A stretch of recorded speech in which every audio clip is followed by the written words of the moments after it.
안녕하세요.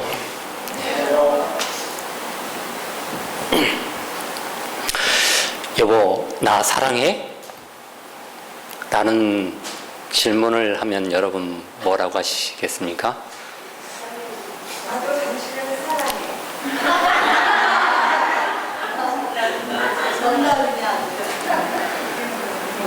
웬 뜬금없는 소리야?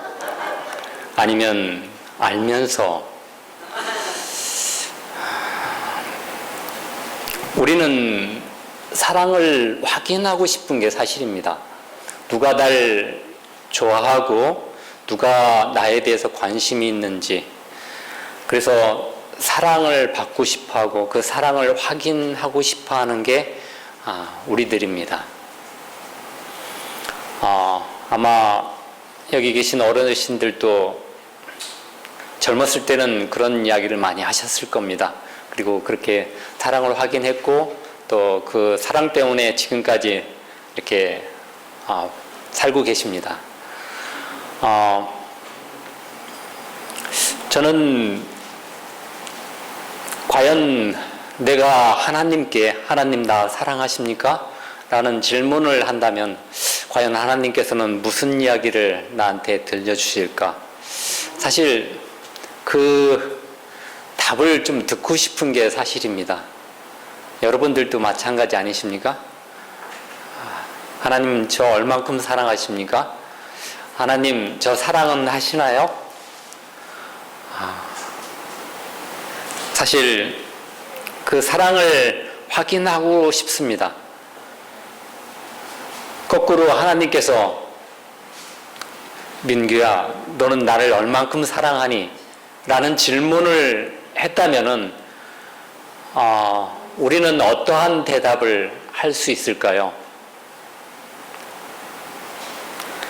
아마 베드로처럼 우리는 그러한 대답을 할 수 있어야 된다고 생각합니다. 또한 그렇게 그런 확실한 사랑을 가지고 우리가 살아가야 한다고 생각합니다. 과연 그렇다면은 나는 과연 하나님께 나의 사랑을 얼만큼 사랑하고 있는지를 보여줄 수 있다면은 그 사랑이 과연 얼만큼 우리한테 차지하고 있는지를 보여줄 수 있다면은 우리는 그 사랑을 어떻게 나타낼 수 있을까? 라는 의문이 좀 듭니다.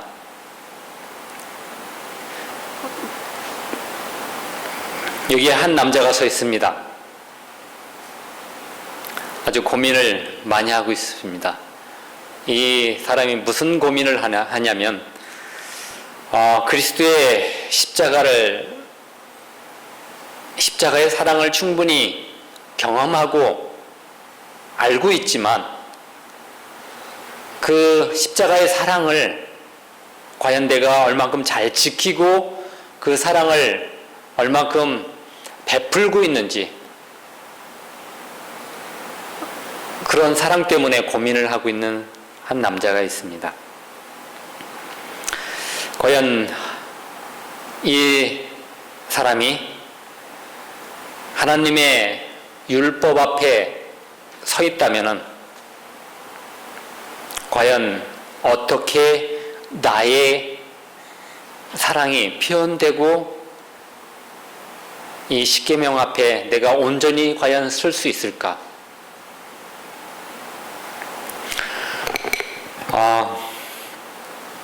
여러분 혹시 십계명 앞에 서 있다고 생각하시면 어떠실 것 같습니까?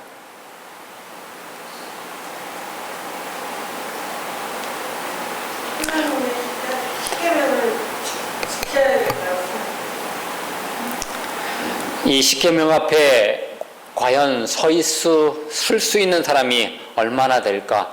과연 이 십계명 앞에, 하나님의 십계명 앞에 과연 나는 설 수 있을까?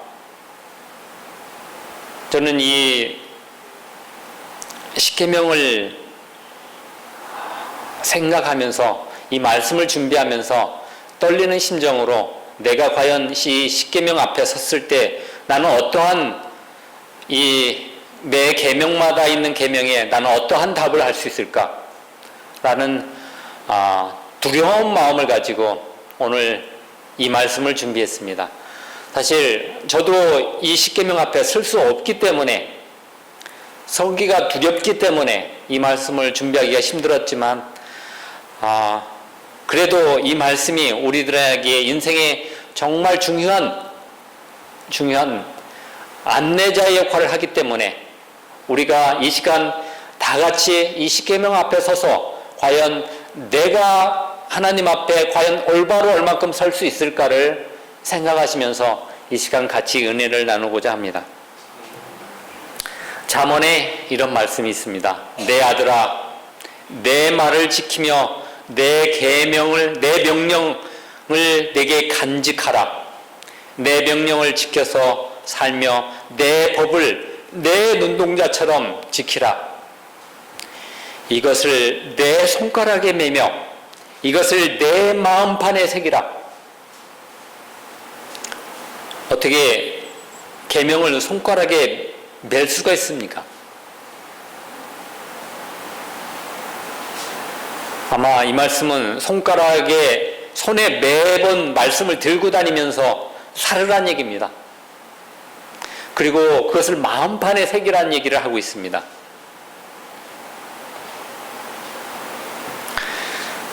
이제 십계명 속으로 들어가겠습니다. 십계명 속으로 들어가겠습니다. 첫째 계명입니다. 너는 나 외에 다른 신들을 내게 있게 말지니라.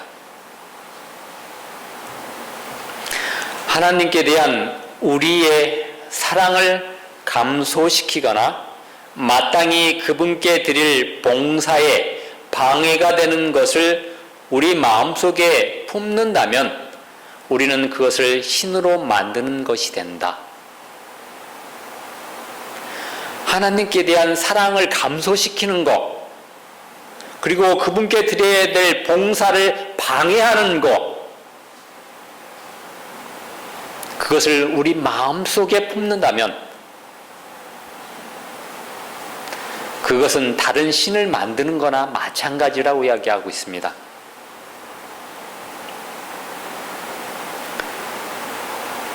두 번째 계명입니다.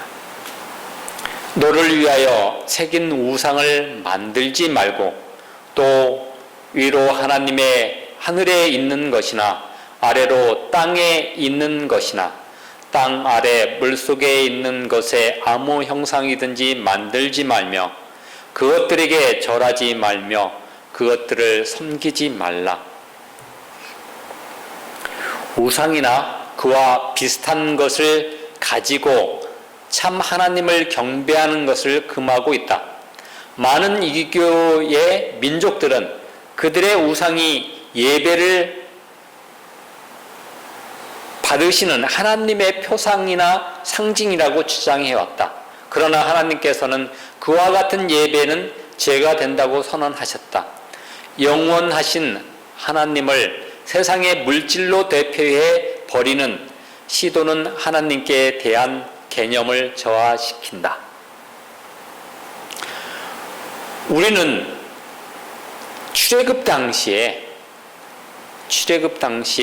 모세가 시내산에 올라가서 10계명을 받을 때에 그때에 밑에서는 뭘 만들었습니까? 금송아지를 만들었습니다. 그 금송아지가 뭐라고 이스라엘 백성들이 했습니까? 자기를 인도하는 신이라고 하였지만 거기는 그게 하나님이라고 했습니다. 네. 여러분, 하나님이라는 어떤 형상을 만드는 거에 대한 둘째 계명은 정확하게 만들지 말라고 이야기를 하고 있습니다. 여러분, 십자가가 하나님이십니까? 네. 형상을 만들지 말라고 했습니다.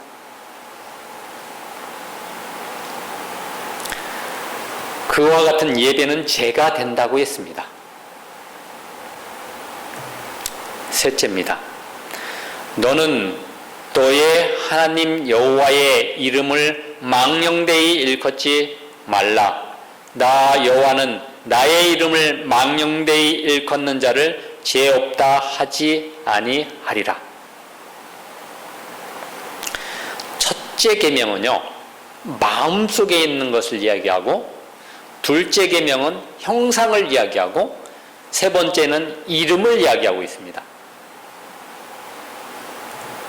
이 계명은 거짓 서약과 일반적인 맹세를 금할 뿐 아니라 우리로 하여금 하나님의 이름의 존엄한 뜻을 생각하지 않고 경솔하고 부주의한 태도로 그 이름을 쓰는 것을 금하고 있다.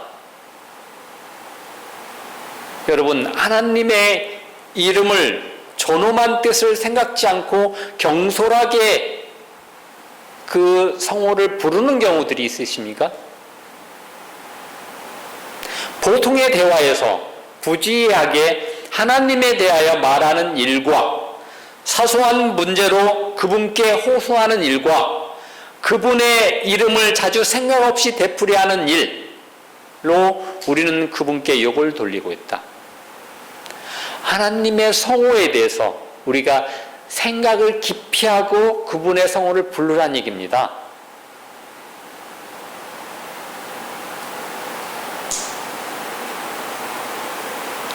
부주의하게 아무 때나 그분의 이름으로 헛된 맹세를 하지 말라는 얘기입니다.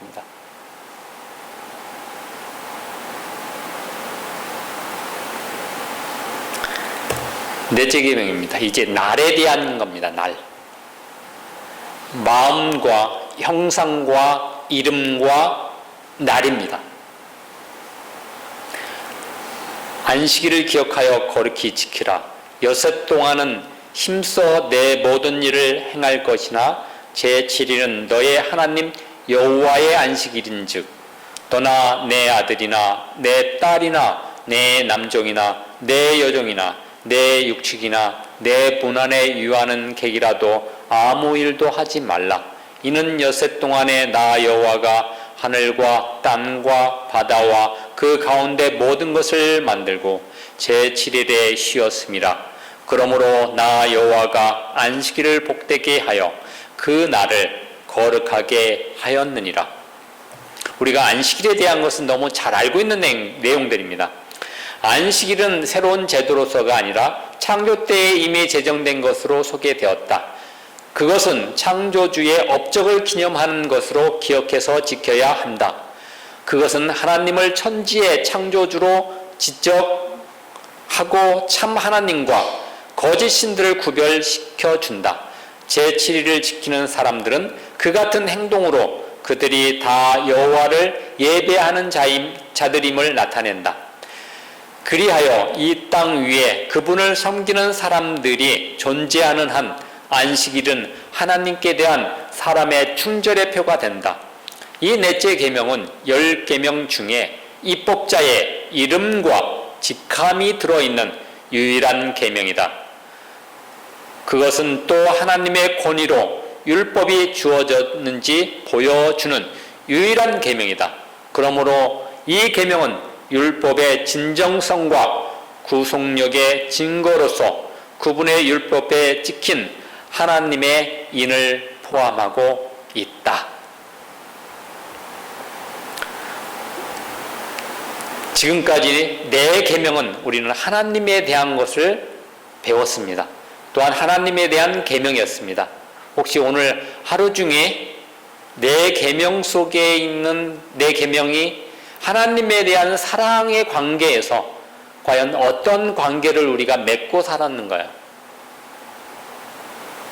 정말 내가 하나님을 사랑한다고 하면서 하나님의 관계에서 과연 나는 얼만큼 그분에 대한 사랑을 표현하고 그분에 대한 사랑을 준행하고 순종하면서 지냈는지 한번 생각해 보시기 바랍니다. 이제 다섯째 계명입니다. 내 부모를 공경하라. 그리하면 너의 하나님 나 여호와가 내게 준 땅에서 내 생명이 길리라. 다섯째 계명은 자녀들에게 그들의 부모를 존경하고 순종하기를 요구할 뿐 아니라 그들을 사랑하고 부드럽게 대하며 그들의 수고를 가볍게 해주고 그들의 명예를 지켜주며 노후에 그들을 부양하고 위로해 주기를 요구한다. 요즘 세상에 과연 이 계명을 정말 잘 순종하고 지키는 사람들이 얼마나 있을지, 부모를 존경하고 순종하고 부모를 사랑하고 부드럽게 대하며 부모들의 수고를 가볍게 해주고 명예를 지켜주며 노후에 그들을 부양하고 위로해 주기를 요구하고 있습니다. 맞고 살지 않으면 다행인가요? 아니면은 너무나 요즘은 험악해서 죽음까지도 가볍게 여기는 세상이 되었습니다. 부모가 천덕꾸러기가 되었고 배은망덕한 삶을 살고 있는 사람들이 참으로 많이 있습니다. 이 계명은 또 목사들과 나라의 통치자들과 하나님께서 권위로 위임하신 모든 사람들을 존경하라고 분부한다. 부모만이 아닌 목사들, 나라의 통치자들, 그리고 또 하나님께서 위임한 사람들을 이야기하고 있습니다.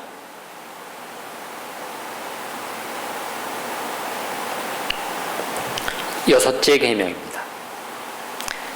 살인하지 말지니라. 혹시 오늘 살인하셨습니까?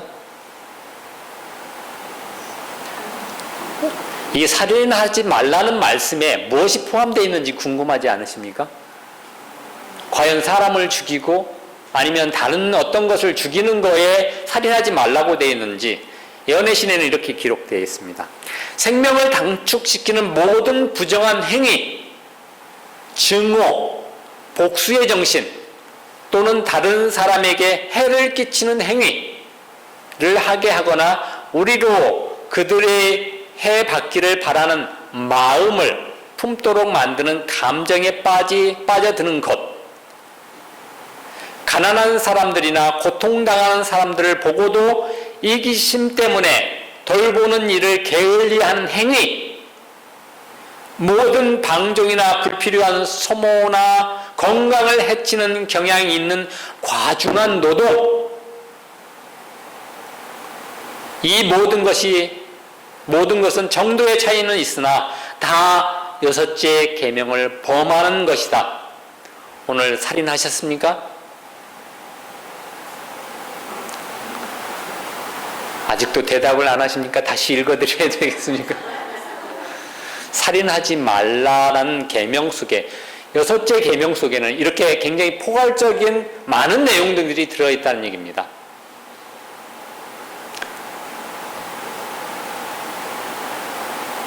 저는 이 말씀을 읽으면서 오늘 여섯째 계명은 분명 지키지 못했습니다. 일곱째 계명입니다. 간음하지 말지니라. 이 계명은 음란한 행위를 금할 뿐 아니라 유욕적인 생각, 욕망은 물론 그것들을 자극하는 경향이 있는 어떤 행위도 금하고 있다. 외부에 나타나는 생활에서뿐만 아니라 마음의 은밀한 의도와 감정에서까지도 순결이 요구되고 있다. 하나님의 율법에 원대한 의무를 가르치신 그리스도께서는 사악한 생각이나 눈길도 불법한 행위와 마찬가지로 죄가 된다고 선언하셨다. 요즘 세상은 이 일곱째 계명이 참 힘든 세상입니다. 너무나도 대중매체와 언론들과 또한 요즘은 눈길을 어디로 둘지를 모르고 다녀야 참으로 그런 세상에 살고 있습니다. 제가 아는 어떤 목사님은 항상 고개를 땅만 보고 다니시는 분이 계십니다. 왜 자꾸 땅만 보고 다니시냐고 그러니까 눈을 들면 제가 자꾸 보여서 땅만 보고 다니시는 분이 계셨습니다. 정말 요즘 세상은 땅만 보고 다녀야 될 정도로 참으로 7째 계명을 준수하기가 참 힘든 세상에 살고 있습니다. 7째 계명에서는 생각까지도 이야기하고 있습니다. 눈길까지도 이야기하고 있습니다. 8째 계명입니다. 도덕질 하지 말지니라. 오늘 도덕질 하셨습니까? 대답하시기 바랍니다. 도덕질 하셨습니까? 네, 무슨 내용이 들어있는지 한번 보시기 바랍니다. 공사 간의 범죄가 이 금령 안에 포함되어 있다. 8째 계명은 유괴와 노예 매매를 정죄하고 정복을 위한 전쟁을 금하고 있다.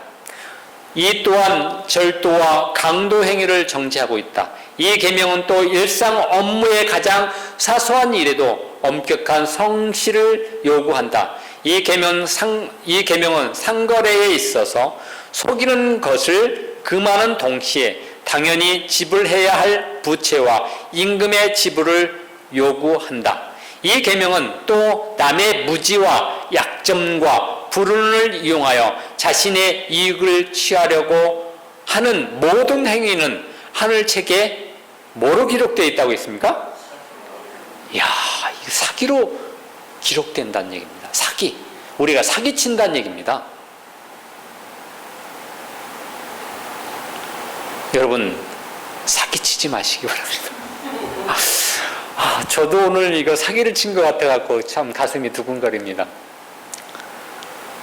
하늘책에 사기라는 말을 기록할 정도로 우리가 십계명에 나와 있는 이 도둑질하지 말라는 계명이 굉장히 우리에게 저는 예언의 신에 이렇게 기록될 줄은 생각지 못했는데 이렇게 기록되어 있는 것을 보고 우리가 물건을 훔치는 것만에 있지 않고 다른 사람의 약점을 이용해서 이익을 취하라는 것까지도 사기로 기록된다는 말씀이 제 마음을 더 아프게 했던 그런 말씀이었습니다. 내 이웃에 대하여 거짓 증거하지 말지니라.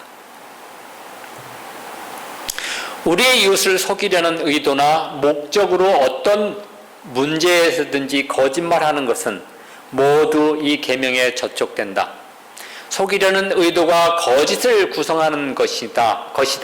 눈짓, 손짓, 얼굴 표정 등으로도 말로 하는 것과 같이 효과적으로 거짓말을 할 수 있다. 모든 고의적인 과장과 그릇되거나 과장된 인상을 전하려고 계획된 시사나 암시, 비록 사실일지라도 오해하게 만드는 방법으로 말하는 것은 거짓이다. 사실을 이야기하는데 그 사실이 오해받을 소지로 말하는 그 자체가 문제가 있다는 겁니다. 나는 사실을 얘기하는데 그게 사실이 오해가 될 수도 있다는 것입니다. 그것은 거짓이라는 얘기입니다. 이 계명은 잘못 전하거나 나쁘게 추측하거나 비방이나 고자질을 함으로 이웃의 명망을 손상시키려는 모든 행위를 금지한다.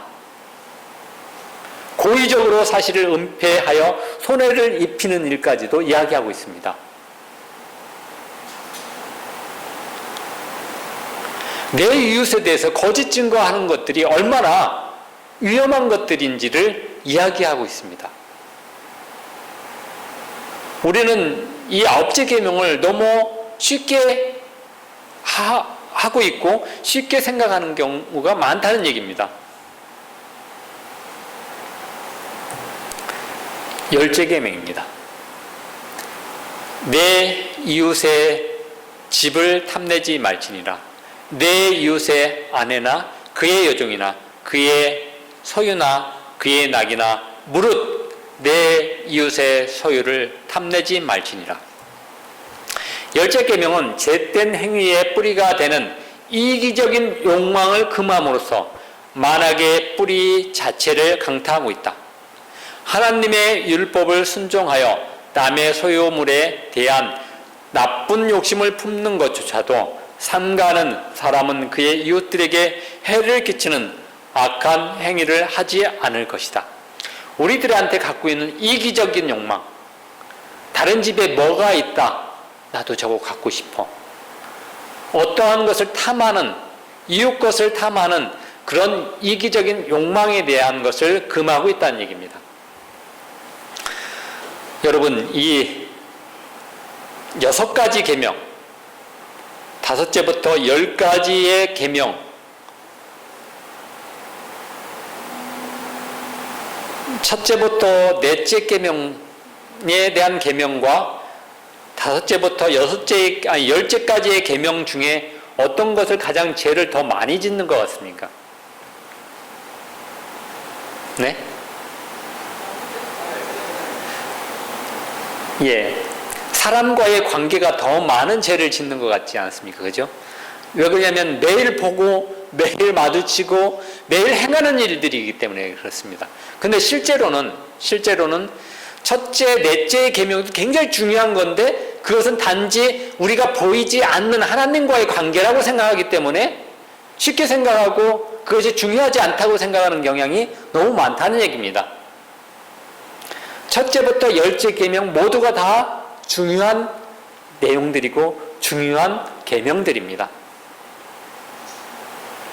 여러분, 10계명 앞에 서 있는 나의 모습이 이제 어떤 것 같습니까?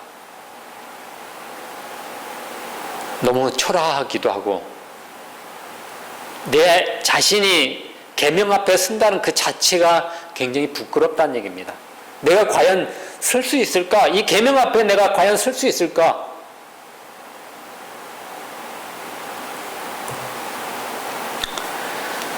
이스라엘 백성들이 핑계하지 못하도록 여호와께서 친히 시내산 위의 영광에 강림하셔서 천사들의 옹의 속에서 장엄하고도 두려운 방법으로 십계명을 반포하셨다. 그는 이 율법을 가르쳐 주실 때에 사람은 물론 당신의 천사들에게도 맡기지 않으시고 모든 백성이 들을 수 있는 음성으로 친히 말씀하셨다. 그럴지라도 하나님께서는 그의 요구를 잃어버리기 잘하는 백성의 흐린 기억에만 맡겨두지 않으시고 그 백성을 당신의 거룩한 손으로 친히 석판에 기록하셨다. 너무나 자주 잊어버리기 때문에 하나님께서는 참 배려를 잘해 주시는 것 같아요. 친히 석판에 기록하셨다. 하나님께서는 당신의 거룩한 율법과 어떤 전설이 혼동되거나 당신의 요구와 사람들의 관습이 혼동될 모든 가능성을 제거하시려고 친히 석판에 기록하셨다는 내용입니다. 사랑의 원칙에 기초된 계명들, 10계명의 계율은 온 인류에게 적용되도록 만들어졌으며 만민을 위한 교훈과 통치 원칙으로 주어진 것이다.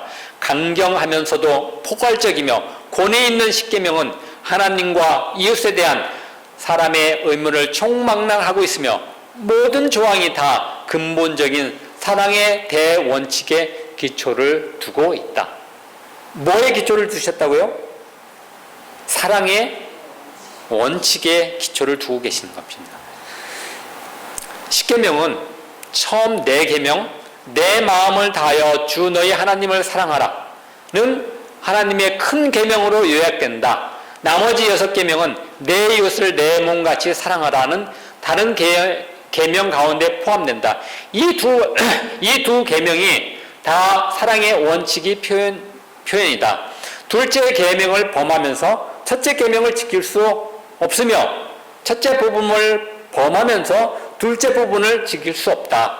하나님께서 마음의 보좌에 바른 자리를 차지하고 계실 때에 우리 이웃에게도 바른 자리를 줄 수 있을 것이다. 우리는 이웃을 우리 자신처럼 사랑해야 할 것이다. 그리고 우리가 하나님을 최고로 사랑할 때만 우리 이웃을 공평하게 사랑할 수 있다. 그렇기 때문에 10계명이 4계명만 중요한 것이 아니고 6계명만 중요한 게 아니고 모든 것이 다시 다 하나같이 사랑의 원칙에서 공유하고 있다는 얘기입니다.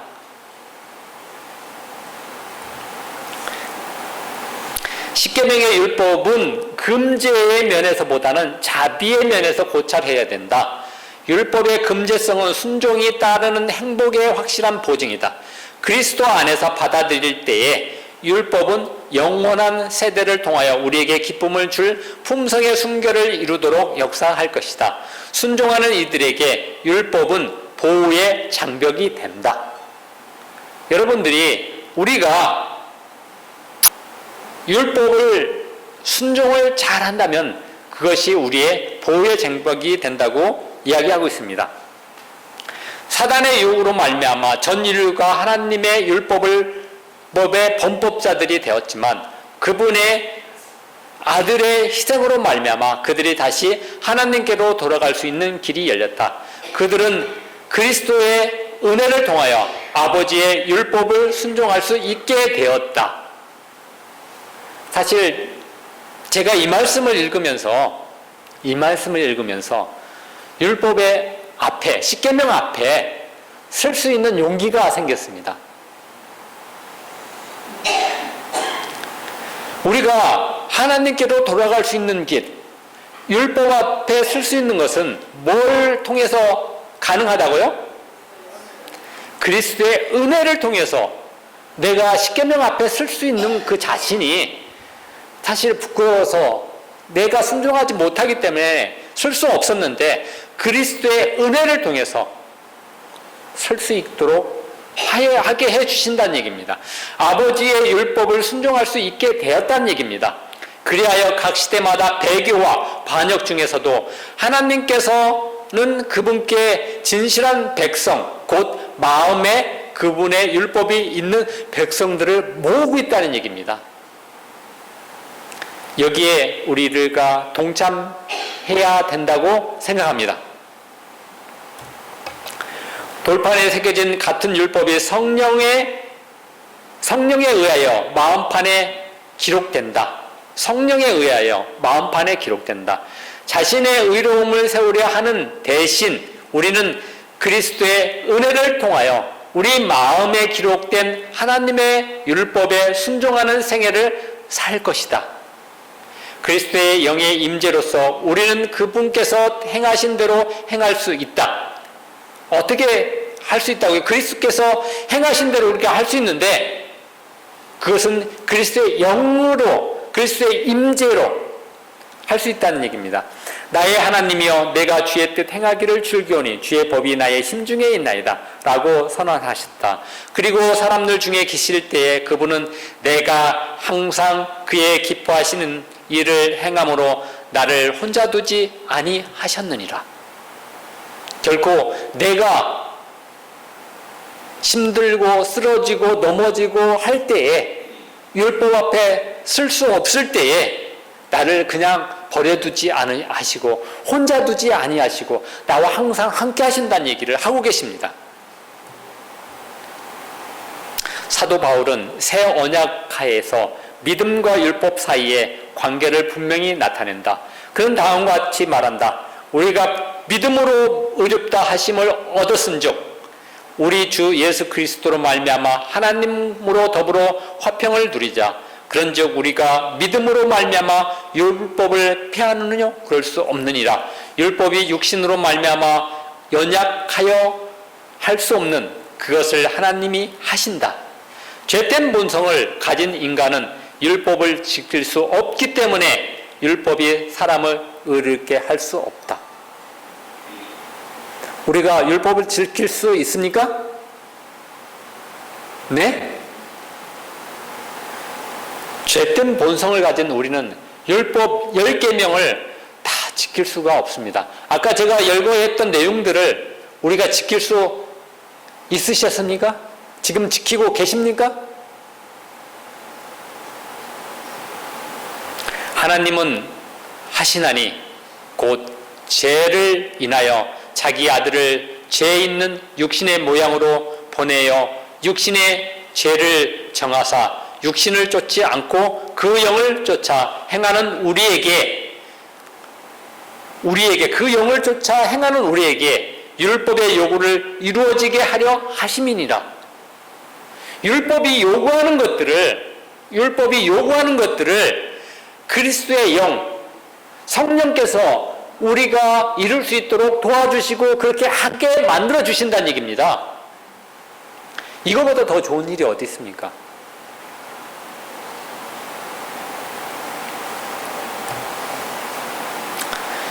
자, 여기 하늘로 가는 사람들이 있습니다. 그림을 좀 잘 안 나와 있는데 보면 낭떠러지로 떨어지는 분들도 계세요. 여기. 그런데 여기에 십계명이 있고 예수님께서 서 계시는데 십계명과 예수님께서 십계명을 밝게 비춰주고 하늘로 가는 길을 안내하고 계시는 겁니다.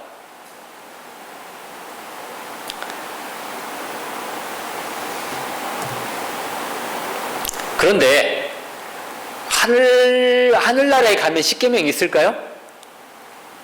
네? 자, 여기에 기록되고 있습니다. 이 거룩한 신뢰의 말씀이 하나님께로 올라갈 때 구름은 흩어지고 별빛이 찬란한 하늘이 나타나는데 그것은 좌우편에 있는 어둡고 험악한 하늘에 비하여 말할 수 없이 영광스럽다. 하늘 도성의 영광이 그 열린 문에서 흘러나온다. 그때에 공중에 접쳐진 두 돌비를 쥔 손이 나타난다. 그 손이 돌비를 펴자 불과 같은 글자로 기록된 십계명이 나타난다. 그 어구들은 너무도 분명하기 때문에 모든 사람이 읽을 수 있다. 사람의 기억력은 일깨워지고 각 사람의 마음에서 미신과 이단의 암흑은 사라진다. 간단하면서도 포괄적이며 권위 있는 하나님의 십계명이 이 땅의 모든 거민들에게 볼 수 있게 제시된다. 얼마나 훌륭한 율법이요, 얼마나 멋진 광경인가. 우리가 하늘나라 들어갈 때에 하늘문이 딱 도성의 열린 문에 십계명 돌비가 쫙 펼쳐질 겁니다. 그때에 이미 우리는 하늘 가는 사람들이지 않습니까? 그죠? 거기에 기록된 우리의 죄들을 그리스도께서 다 지워주신다는 얘기입니다. 네, 연애신에 있는 말씀입니다.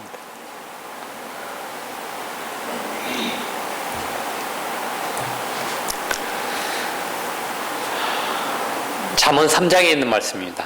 내 아들아, 나의 율법을 잊어버리지 말고 내 마음으로 나의 명령을 지키라.